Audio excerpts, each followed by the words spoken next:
Bye week hit at a really good time for us. It was a great opportunity for us to kind of get our legs back underneath us. A lot of those guys have kind of been banged up, been looking good, run through practice, especially today. So, there's still some bumps and bruises. Like going 8 straight weeks, that's a bit of a grind. But there's a lot of teams in our conference that did the same thing. Same thing with ULM, and I think Arkansas State went 9 straight, roughly around there. But the bye week came at a great opportunity for us to kind of do a self scout and just kind of get our legs underneath us, do some developmental practices as well. Get some of these younger guys some quality reps, because sometimes you get to this point, you don't get to give them the attention as much when they go to scout teams. So it was a good week, a lot of good energy. Again, it came at a great time, and we're fired up for these last 4 games. There's a lot to play for, in the month of November, and we're excited for that. And these kids are they're anxious to get back out there and start playing again. You sit around and watch college football all of last week, and you enjoy watching it. You're not sweating there with those guys, but at the same time, your competitive nature comes out, and you want to hook it back up and go back out there and start competing again. So we got 4 games left, but with our approach, it's 1 game at a time, like it always is. And we've got a tough opponent in ULM who are playing very, very well at home. And that's Coach Bowden, I think, does a great job. We all know Coach Bowden's resume. One of the better coaches in the history of our game, and he's got a lot of good energy at that university right now, and those kids are playing extremely hard. He's got a young team, and you can tell that he worked through a lot of moving parts, a lot of different personnels early in the year, and he's kind of solidified that down, and it's going to be a tough challenge for us. But with us and our approach, we got to keep worrying about what we can control on a play-by-play basis, on a day-by-day basis, and go out there and play with the effort and the fight that we're capable of playing with, that we normally play with, and play these next 4 games are all going to be about team football. It's about how you find a way. There could be weather this weekend, who knows? At the end of the day, you got to find a way and make it work, and that's why you love the month of November, because it's getting down to crunch time and you're playing for something. So we're excited for the opportunity, and we're ready to get it going. So, questions? Yeah, Coach, there's some stuff going around that 3 players were suspended for disciplinary reasons before the last game. Is there anything to that? Can you comment there? Or? Not that I know of. Right now there's nothing that's been going around that we know about, that's worth actually talking about. Everything that we do is within the walls, and right now I think our team is in a really good spot, so I don't know about that one. The offense struggled the last couple weeks after that big win over App. Were there any adjustments made in the bye week, some changes to the offense that going forward the last month of the season? Yeah, there is. Like we've gone through a lot of injuries. There's you look at the offensive line. We've played a lot of moving parts. We still got a lot of beat up guys up front. That's going to be kind of an issue on trying to figure out where we're going from there.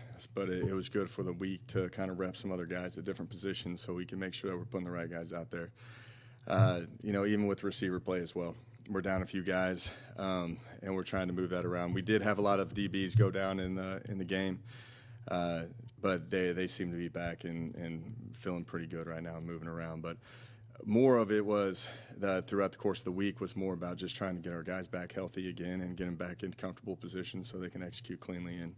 And we played 2 good defenses with Troy and Southern Miss. You sit there and you watch Southern Miss on Thursday night play ULL, and it was they were going through the same problems that we were going through. That's that talented defense, and we knew that it was going to be that way, and it was more about kind of playing team football and making sure that we're minimizing our mistakes, because we knew it would come down to maybe one play here or there, and who would have known the last 2 minutes of that game would have been such an emotional roller coaster of a game. But that's kind of the approach that we've had, especially where we've had to kind of move some inside receivers to play outside positions, and you're going to see a lot of that. So you've seen Ashton, Toe, and Jules playing a lot of different positions inside and out, just from depth purposes, because we are beat up a little bit right now. Yeah, and at the quarterback position, we still haven't seen another quarterback take a snap. Is there still any plans to just stick with Hatcher, or are you going to mix in anyone else the rest of the season, or how are you feeling there? Same as usual.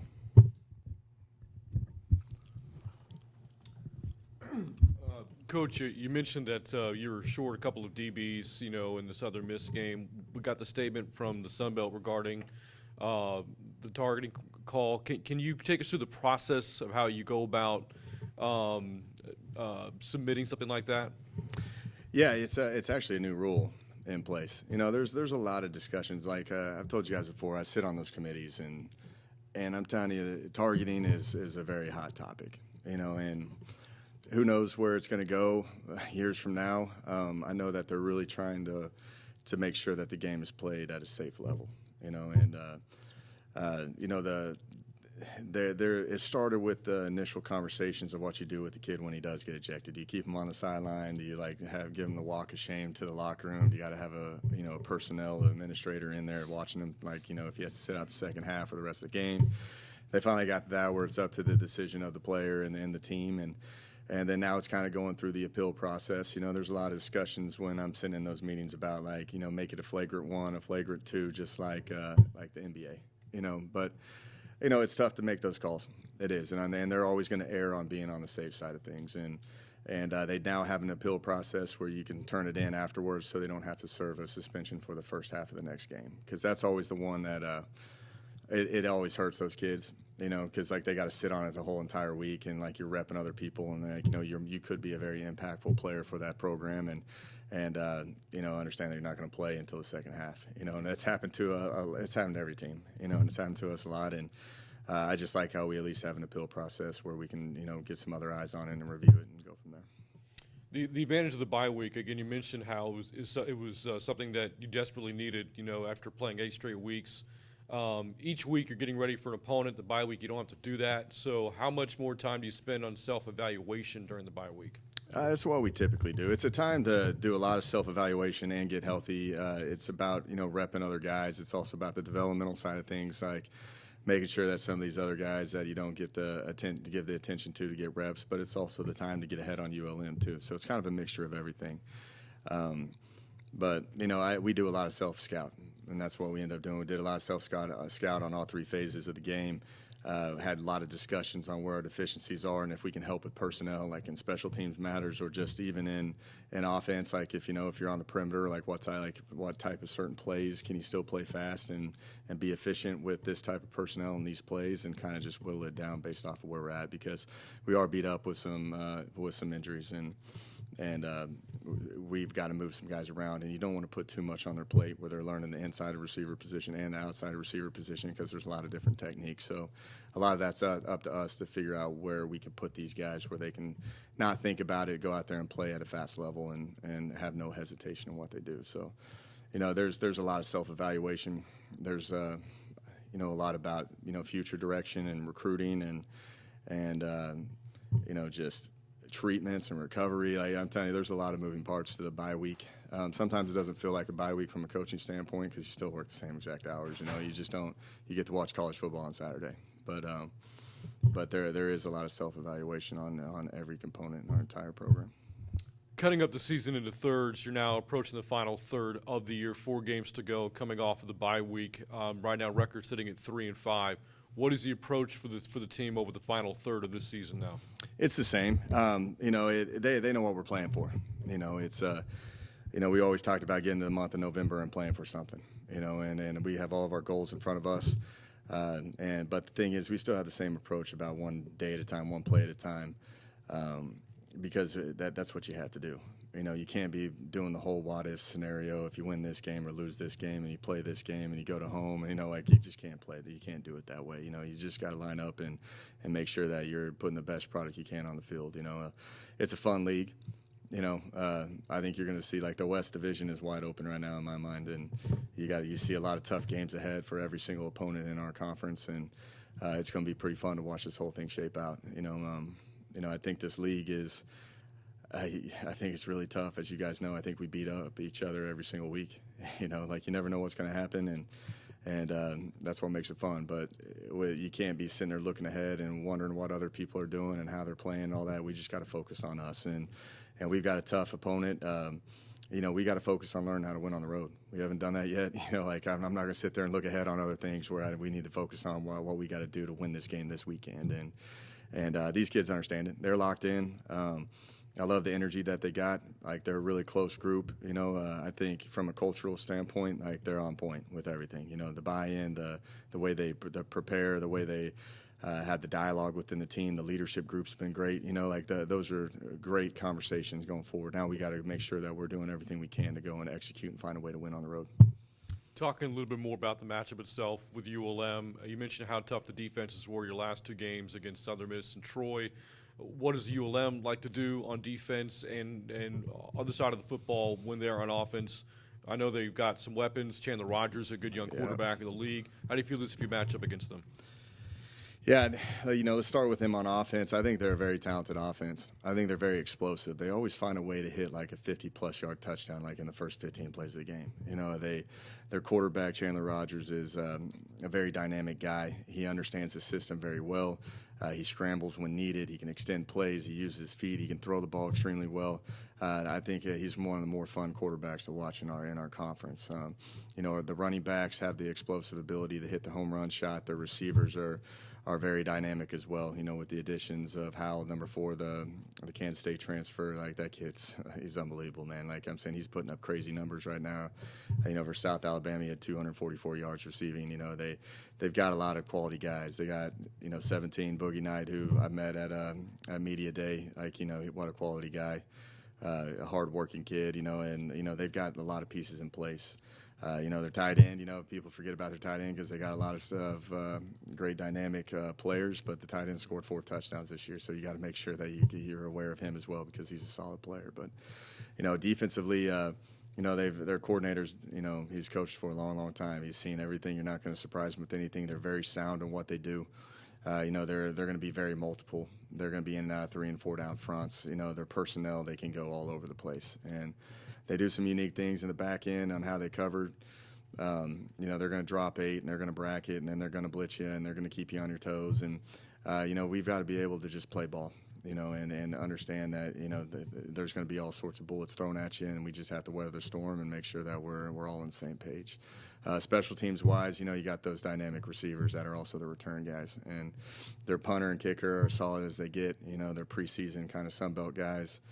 And I think what you see with them on special teams is that they work through a lot of personnel early in the year. Now they're finally solidifying down what they want. It's pretty interesting when you watch the beginning of the year because they're a young team. And you watch the beginning. There's a lot of different numbers where you're flipping through depth charts and rosters and all that stuff, trying to figure out who they are and what positions they play. So they're pretty solid across the board, man. It's going to be a fun game. Getting back to your last game here for a moment against Southern Miss, I know that their front made life very difficult on you, but not being able to run the ball really whatsoever in that game, how important is it for you to kind of get your run game going again? Yeah, no, that's very important. The run game is you have to be efficient in offensive play, you got to be able to run the football, and we did not do that this last game. And I think we ran it 20 times for like -6 yards, and that really dictated. It made us one-dimensional. I tried everything in that game, from running inside zones and outside zones and duo plays and gap schemes, and we were doing tempo runs. We threw a reverse pass in there. We had 5-man slides. We had 7-man pros. We had bash pro on the ends. We had sprint outs. We had naked bootleg protections. We had 10, 11, 12 personnel, RPO, run game, all sorts of stuff, and they're a good team, and we decided to try to slow it down as much as we can because the defense was playing at an extremely high level. And that's kind of how you have to beat Southern Miss.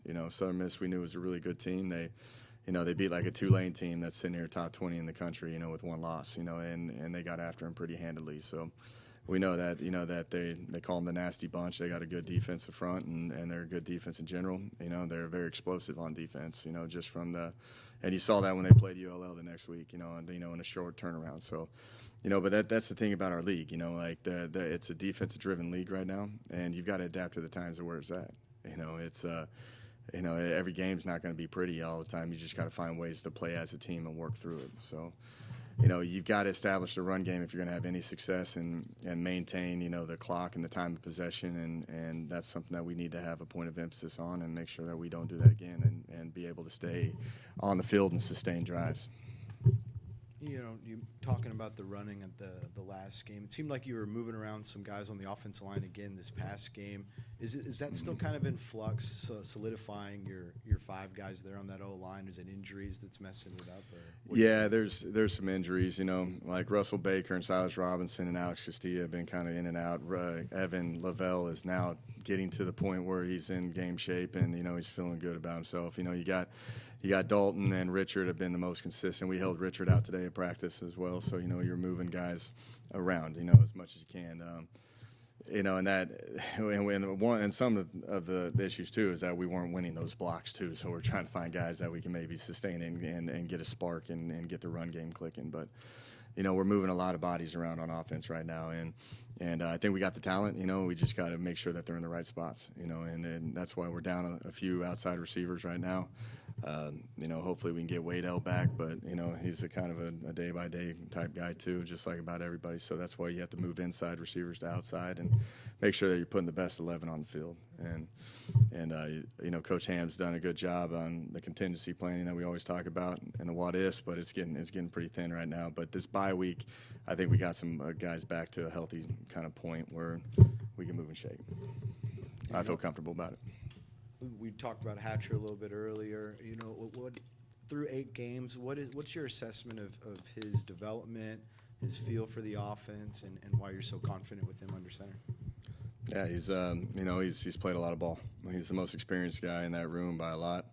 I know what everybody else is capable of doing in that room, and he's the one that the team leans on, and he's one of our leaders, and that's the direction we're going. You mentioned some offensive line injuries. Is there anyone else that's questionable for this week that's on your injured list? No, they're all kind of questionable in a way. They're all beat up. I feel a lot better with the DB group. Coming back. We had a lot down in that game. Getting Torrey back will be good. You had DJ go out. You had Chris Mills go out. We had Barbie go down. We had Alex Castilla go down. We had. Torrey was good. Toe and Jules has been beat up like crazy. Jules is actually kind of the more one that we were worried about, but he had a really good bye week.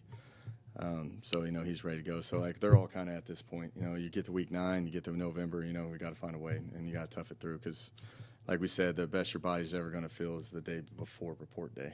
So that's where we're at.